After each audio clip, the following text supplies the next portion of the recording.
Остеопатические рекомендации для пациентов, у которых есть запоры, метеоризмы, нарушена перистальтика толстого кишечника.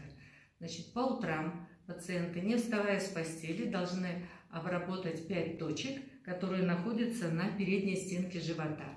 Это, если условно через пупок провести в виде шпаги крест-накрест линии, то на них в размере 2 поперечных пальцев откладываются точки. На эти 5 точек проводим манипуляции указательным пальцем, не пыром, а этой подушечкой фалангов. Начинаем всегда с пупка, идем со стороны правого подреберья по часовой стрелке и каждый раз через пупок. На каждой точке стоим до 15 секунд.